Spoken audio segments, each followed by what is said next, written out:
আসসালামু আলাইকুম। সবাইকে স্বাগতম জানাচ্ছি ট্রান্সপোর্ট স্টোরিতে। তো আপনারা দেখতেই পাচ্ছেন এবং সবাই হয়তো ফেসবুকে জেনেও গেছেন অলরেডি যে হানিফ এন্টারপ্রাইজের বহরে যুক্ত হলো 10 ইউনিট মার্সিডিজ বেঞ্জ। টোটালি বাসের সংখ্যা হচ্ছে 32টি। তবে প্রথম লটে 10 ইউনিট বাস বের হয়েছে অভি মোটরস থেকে। তো গতকাল এ উপলক্ষে বাসগুলোর ফটো সেশন করা হয় এবং বাসগুলোকে সিএনজি পাম্প থেকে ফটো সেশনের জন্য নিয়ে যাওয়া হয় উত্তরা দিয়াবাড়িতে। তো বর্তমানে অ্যাজ ইউজুয়াল যে ডিজাইনের মার্সিডিজ দেখা যাচ্ছে কম বেশি হানিফ এন্টারপ্রাইজ কিন্তু একটু ডিফারেন্ট ডিজাইন করেছে। শুরুর দিকে আমাদের কারোরই আসলে কম বেশি ভালো লাগছিল না, তবে অ্যাকচুয়ালি এখন বাসটা কমপ্লিট হওয়ার পরে একেবারে খারাপও লাগছে না সত্যি কথা বলতে। তবে আপনাদের কেমন লেগেছে অবশ্যই কমেন্ট বক্সে জানাবেন। আমার কাছে মোটামুটি ভালোই লেগেছে, হয়তো আরও কিছু কাজ করা যেত ডিজাইনে। হয়তো প্রথমবার দেখে হয়তো অভি মোটরস অতটা যতটুকু সম্ভব চেষ্টা করেছে ভালোভাবে কাজ করার। ফিনিশিং যথেষ্ট ভালো হয়েছে, এটা অভি মোটরস সম্পর্কে আসলে নতুন করে কিছু বলা নেই। রঙের কাজ বলেন বা ভিতরে ইন্টেরিয়র বা এক্সটেরিয়র ফিনিশিং যথেষ্ট ভালো হয়েছে। ফ্রন্ট ডিজাইনটা নিয়ে হয়তো অনেকের অনেক রকম মতবাদ থাকতে পারে।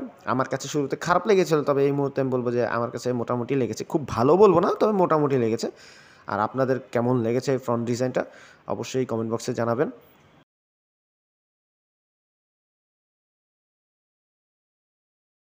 তো এবার চলুন বাসের ভিতর সাইডটা দেখে আসি।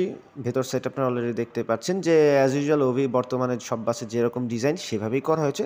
খুব বেশি যে কারুকার্য করা হয়েছে তা না, তবে ডিফারেন্ট কনসেন্টের এবং কালার কম্বিনেশন করে করা হয়েছে।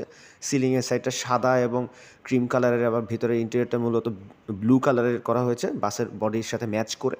আর সিট তো আপনারা দেখতেই পাচ্ছেন যথেষ্ট কমফোর্টেবল সিট। আমি নিজের সউদ্যোগে বলছি না, আপনারা নিজেরা যদি এই বাসে জার্নি করেন তাহলে অবশ্যই বুঝতে পারবেন। সিট যথেষ্ট সফট এবং কমফোর্টেবল। আর একই সেই বরাবর যে ডিজাইন অন্যান্য বাসে অ্যাপ্লাই করা হচ্ছে অভি মোটরস থেকে সেই ডিজাইনই করা হয়েছে। আর সিট হচ্ছে টোটাল 40 সিট। তবে 40 সিট হলেও সিটগুলোতে কোনো লেগ রেস্ট রাখা হয় নাই। অ্যাকচুয়ালি লেগ রেস্ট না রাখলেও চলবে, কারণ হচ্ছে বাসগুলোতে যেহেতু 11.5 মিটার প্লাস প্রায় 12 মিটার কাছাকাছি চেসিস, তো যথেষ্ট জায়গা আছে বাসের ভিতরে। তো সেই হিসেবে 40 সিট হিসেবে লেগ স্পেস যথেষ্ট বলে আপনারা দেখতেই পাচ্ছেন যে সামনের সিটে কিন্তু যথেষ্ট পরিমাণ লেগ রেস্ট আছে। তো যেহেতু চেসিসটি যথেষ্ট লম্বা সেই হিসেবে লেগ রেস্ট না রাখলেও চলবে, তবে কমফোর্টেবলের জন্য অবশ্যই রাখা যেতে পারতো। তো দুপুর 3টার দিকে আয়োজন করা হয়েছিল দিয়াবাড়িতে ফটো সেশনের জন্য। তো মোটামুটি সবাই যারা বাস ফ্যান আছেন দুপুর 2টার ভিতরে সিএনজি পাম্পে চলে আসে। তো আমরা সকলে সিএনজি পাম্প থেকে রওনা দিয়ে দিই দিয়াবাড়ির উদ্দেশ্যে। তো আমিনবাজার বেরিবাদ দিয়ে আমরা চলে যাব। তো সেই কারণে অভি সিএনজি পাম্প থেকে বাসগুলো নিয়ে আমরা চলে যাচ্ছি গাবতলী আমিনবাজারের দিকে। এবং মাঝখানে আপনারা দেখতেই পাচ্ছেন যে সিরিয়াল ধরে সব বাসই যাচ্ছে, এবং এই ফাঁকে আমি যে বাসে ছিলাম সেই বাসের ওস্তাদ একটু টান দেওয়ার চেষ্টা করেন।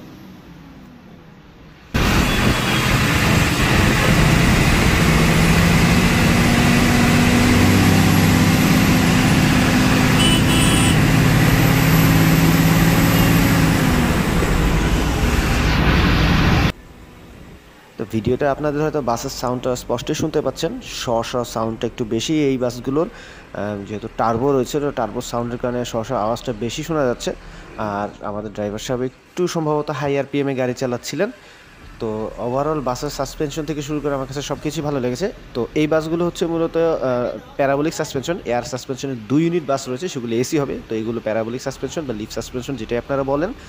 তো এটা প্যারাবোলিক হিসেবে বাসগুলোর যথেষ্ট সাসপেনশন যথেষ্ট ভালো, ঝাঁকি একেবারেই কম।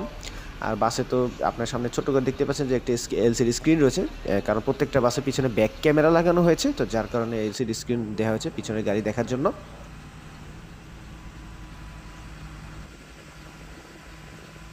তো আমাদের বাস খুব ধীর গতিতে আগাচ্ছে।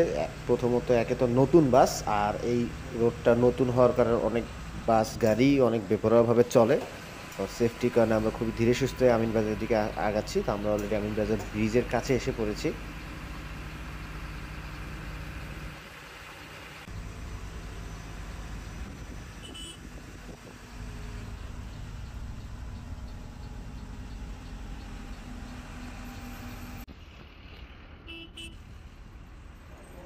তো বাস নিয়ে আমরা চলে এসেছি গাবতলী পর্বত সিনেমা হলের কাছে। এখান থেকে আমরা ইউটার্ন নিব হাতের বামে যে বেরিবাঁধের রোড আছে সেই রোড দিয়ে আমরা সরাসরি চলে যাব উত্তরা দিয়াবাড়িতে।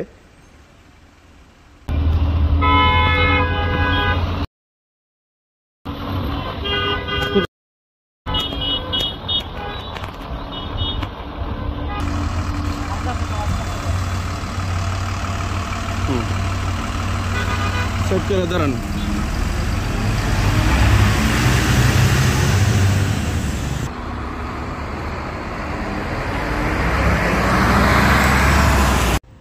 তো আমরা পৌঁছে গিয়েছিলাম উত্তরদিয়া বাড়িতে প্রায় বিকেলবেলা। তো এখানে আমরা ফটোশ্যুট করে বাসের বিভিন্ন অ্যাঙ্গেলের ছবি তুলে আমরা তারপরে ইফতারি শেষ করে আমরা আবার চলে গিয়েছিলাম অফিস সিএনজি পাম্পে। সেখান থেকে আমরা যে যার বাসার উদ্দেশ্যে রওনা দিয়ে দিই। অবশেষে হানিফ এন্টারপ্রাইজের বহরে ফাইনালি যুক্ত হলো 10 ইউনিট মার্সিডিজ বেঞ্জ। তবে এখানেই শেষ নেই, আরও মার্সিডিজ বেঞ্জের কাজ হচ্ছে। প্রথম লটে এই 10 ইউনিট বাস যুক্ত হলো। বাসগুলোর রুট সম্পর্কে যতটুকু জানতে পেরেছি, উত্তরবঙ্গে যাবে, সম্ভাব্য রুট হচ্ছে রাজশাহী, পঞ্চগড় এবং হিলি জয়পুরহাট। তবে দিনাজপুরও যাবে কিনা শিওর না, এবং কয় ইউনিট গাড়ি কোথায় দেওয়া হবে যায় না। হয়তো এই লটে গাড়িগুলো শেষ হয়ে গেলে পরের লট থেকে আরও বিভিন্ন রুটে গাড়িগুলো দেওয়া হবে, সেটা দেখার বিষয়। তো আশা করি ভিডিওটি আপনাদের ভালো লেগে থাকলে অবশ্যই আমার চ্যানেলটি সাবস্ক্রাইব করবেন, জয়েন করবেন আমাদের ফেসবুক গ্রুপ ওয়ার্ল্ড অফ ট্রান্সপোর্টে। আমার ফেসবুক পেজ রয়েছে ট্রান্সপোর্ট স্টোরি, অবশ্যই সেটিতে ফলো দিবেন। দেখা হবে পরবর্তীতে নতুন কোনো ভিডিও অথবা আপডেট নিয়ে। ততদিন পর্যন্ত আপনারা সকলে সুস্থ থাকবেন, ভালো থাকবেন। ধন্যবাদ সবাইকে।